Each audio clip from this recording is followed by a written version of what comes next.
ایک طرف مذہبی جنگ اور فرقہ وارانہ خانہ جنگی۔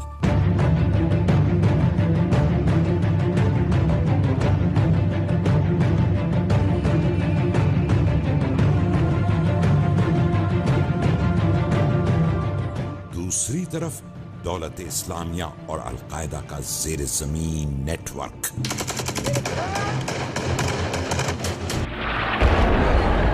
More than 50,000 of civilians who rebelled against the dictator al-Assad are threatened with field executions or dying under bombing. الشيء اللي عم يصير بحلب هو كارثي بكل ما تعنيه الكلمة من معنى. الشيء اللي عم يصير أكبر من إنه يتخيلوا عقل. I can't describe because what we have seen the last 2 days is indescribable. ایک طرف کرد جو الگ وطن کی جد و جہد میں مصروف، ایک طرف سعودیہ اور ترکی پر باغیوں کی پشت پناہی کا الزام۔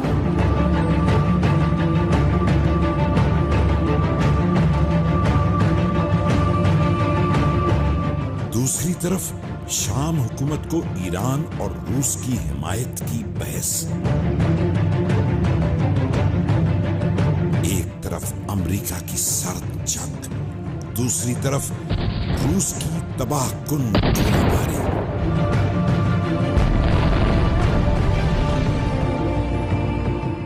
ایک طرف لاکھوں مظلوموں کی سوختہ لاشیں، دوسری طرف اقتدار پر قبضے کی شیطانی دوڑ۔ Jerusalem must remain a city that brings people of all faiths together. آخر شام میں یہ ہو کیا رہا ہے اور کیوں ہو رہا ہے؟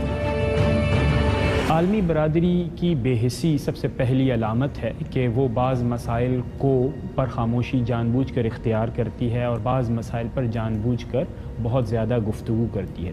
دوسری بات یہ بھی ہے کہ عالمی برادری کے دوہرے معیارات ہیں، مسلمانوں کے لیے کچھ اور معیارات وہ مقرر کرتے ہیں اور دیگر لوگوں کے لیے کچھ اور معیارات مقرر کرتے ہیں۔ تیسری جو بنیادی بات اس حوالے سے وہ یہ ہے کہ مسلمان اقوام کا آپس میں اتحاد بھی کوئی بہت زیادہ مضبوط نہیں ہے۔ تو یہ 3 عوامل تو بظاہر ہمیں نظر آتے ہیں جس میں ہم یہ محسوس کرتے ہیں کہ شام کے معاملے پر عالمی برادری خاموش ہے۔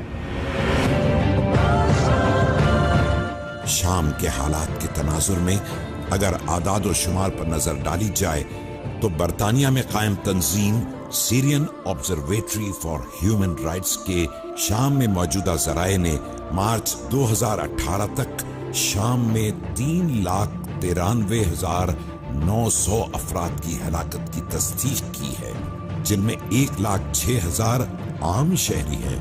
اس تعداد میں وہ 56,900 افراد شامل نہیں ہیں جو یا تو غائب ہیں یا پھر ان کے بارے میں خیال ہے کہ وہ مر چکے ہیں۔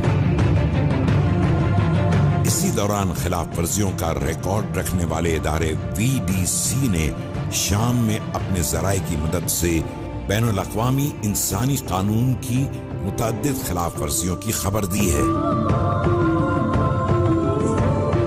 اس نے فروری 2018 تک جنگ میں 1,85,980 افراد کے مارے جانے کی تصدیق کی ہے، جن میں 1,19,200 عام شہری شامل ہیں۔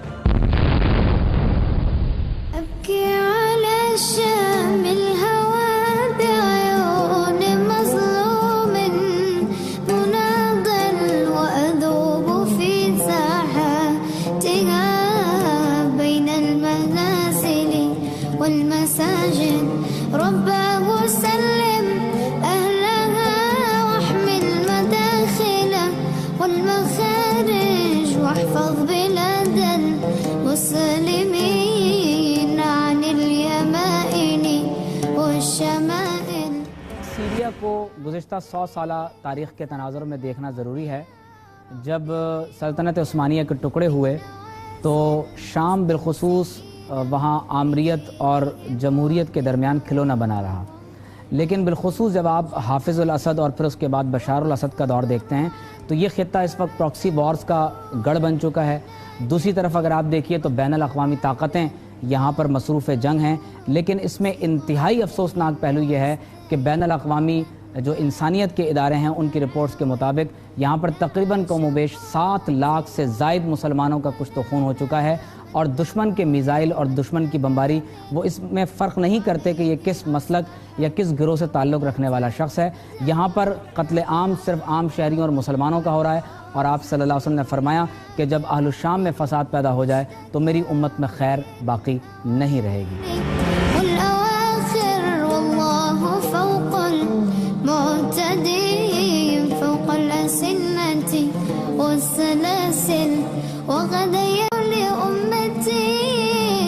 صرح تزينه المشاعل وغدا إذا الحق تلا حتما سيزهق كل باطل۔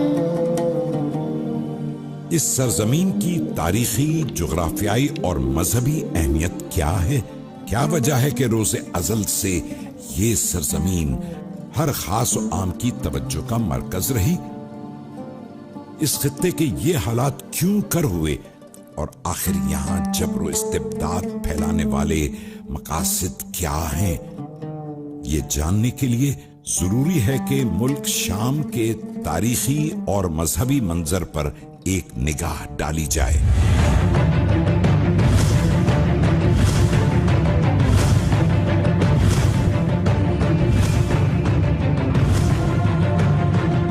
شام کی جغرافیائی کافی اہمیت پائی جاتی ہے، چونکہ شام ایک ایسے جغرافیائی طور پر علاقے میں واقع ہوا ہے کہ جہاں اسرائیل کا بارڈر اور فلسطین کا بارڈر تقریباً اس سے ملتا ہے۔ تو یہودیوں کی ہمیشہ سے یہ کوشش رہی ہے کہ وہ اس پورے علاقے کے، مشرق وسطیٰ کے پورے علاقے کے اوپر وہ کنٹرول حاصل کر سکیں۔ تو اس وجہ سے اب ان کے اقدامات کافی سالوں سے جو ہے وہ چل رہے تھے کہ وہ اس علاقے کو اپنے کنٹرول میں لے لیں، اور فلسطین کے اوپر اور بیت المقدس کے اوپر قبضہ کرنے کی خاطر جو ہیں انہوں نے ان ممالک کا کہ جو فلسطینیوں کا ساتھ دینا چاہیں اور فلسطین کے مجاہدین کا ساتھ دینا چاہیں، ان کا راستہ روکنے کی خاطر انہوں نے کافی اقدامات کیے ہوئے تھے۔ تو اس بنیاد پر دنیا کے ساری جو بڑی طاقتیں ہیں ان سب کی نظریں شام کے اوپر رہی ہیں گزشتہ سالوں میں بھی۔ اب یہ جو آج کل جو حالات اس کے اندر پیش آ رہے ہیں اس کا بیک گراؤنڈ بھی اسی سے تقریباً ملتا جلتا ہے کہ فلسطین کے علاقوں کے اوپر قبضہ کرنے کی جو یہودی اور اسرائیلی ناپاک جو سازشیں اور کوششیں ہیں، اس کے تناظر میں اگر آپ اس کو دیکھ لیں گے تو یہ مطالب جو آپ کے سامنے واضح ہو جائیں گے۔ شام سریانی زبان کا لفظ ہے جو حضرت نوح علیہ السلام کے بیٹے حضرت سام بن نوح کی طرف منسوب ہے۔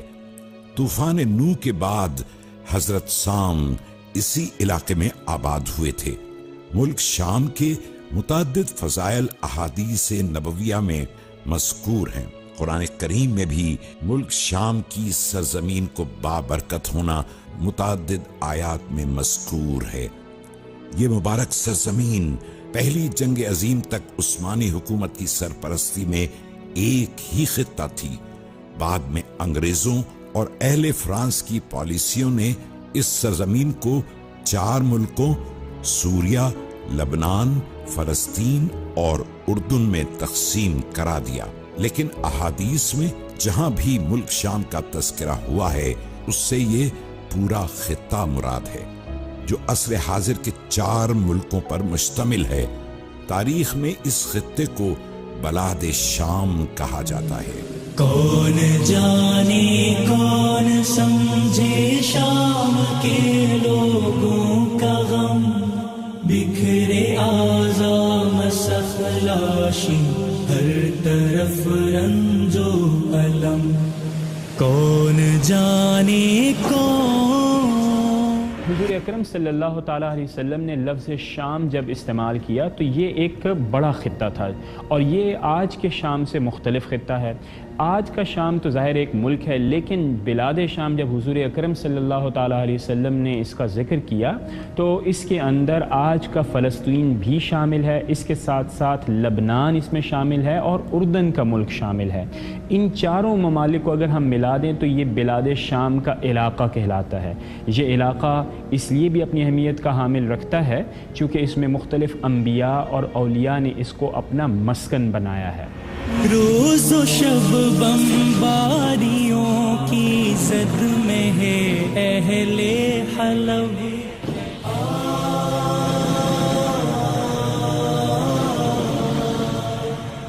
روز و شب بمباریوں کی زد میں ہے اہل حلب، حب دنیا کی ردا کو اوڑھ کر خوابیدہ ہم، حب دنیا کی ردا کو اوڑھ کر خوابیدہ ہم، بکھرے اعضاء مسخ لاشی ہر طرف رنج و الم، کون ایک بہت بڑا علاقہ ہے۔ جب خلافت اسلامیہ کمزور پڑی اور مسلم ممالک انبیاء کے قاتلین و اعداء یہود و نصار قابض ہوئے، انہوں نے جہاں دیگر مسلم علاقوں کو مختلف ملکوں میں تقسیم کیا، وہیں ملک شام کو 4 الگ الگ ملکوں میں بانٹ دیا۔ ایک حالیہ شام دارالحکومت دمشق، جہاں روافض کا خونی پنجہ مسلم جسم کو نوچ رہا ہے۔ حب دنیا کی ردا کو اوڑھ کر خوابیدہ ہم، بکھرے اعضاء مسخ لاشی ہر طرف رنج و الم۔ فلسطین دارالحکومت بیت المقدس، جہاں 5 صدی سے یہود قابض ہیں۔ لبنان دارالحکومت لبنان، جہاں مسلمانوں کو اقلیت میں رکھا گیا ہے اور طریقے سے ان کا استحصال کیا جاتا ہے۔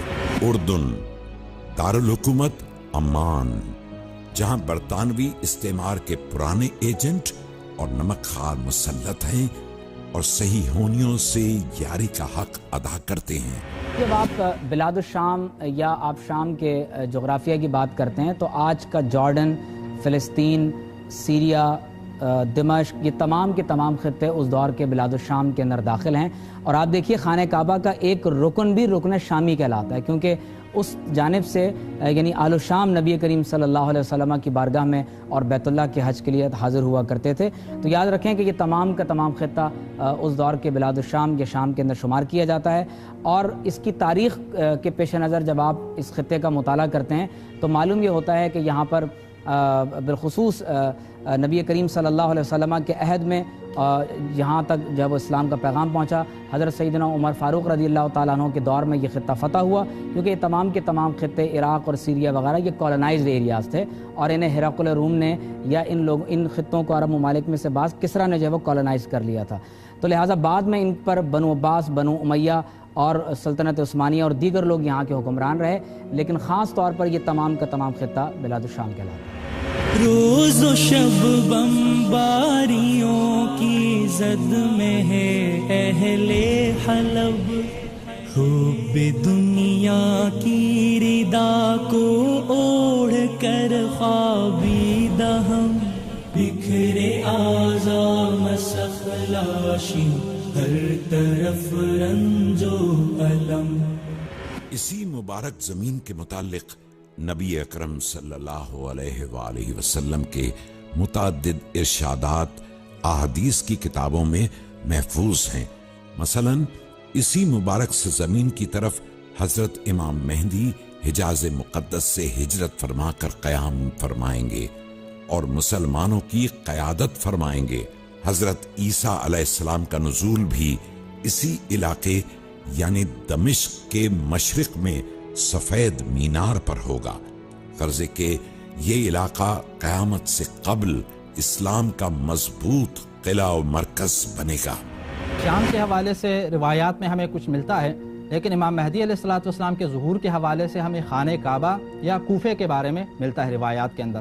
لیکن البتہ یہ ہے کہ امام مہدی علیہ السلام اپنے لشکر کے ساتھ بعد میں جب جہاد کرتے ہوئے آگے بڑھیں گے تو شام کے علاقے سے گزریں گے، اور امام مہدی کی فوج کے ساتھ ہی سفیانی کا مقابلہ اسی شام کی سرزمین کے اوپر ہوگا۔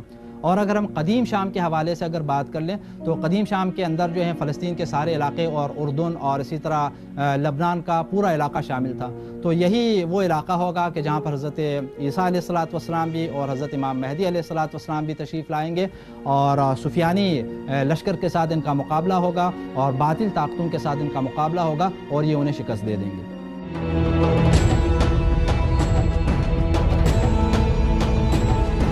$1 ڈیل کھیلو اور جیتو 100 گاڑیاں اس رمضان جیتو پاکستان میں. آپ سوچ رہے ہوں گے کہ $1 یعنی 100 روپے میں کیسے ملے گی آپ کو گاڑی؟ تو اس کا طریقہ نہایت ہی آسان ہے. سب سے پہلے ARY سہولت والیٹ یا جیتو پاکستان کی اپلیکیشنز کو اپنے فون میں ڈاؤن لوڈ کریں اور پھر $1 ڈیل میں خود کو رجسٹر کریں.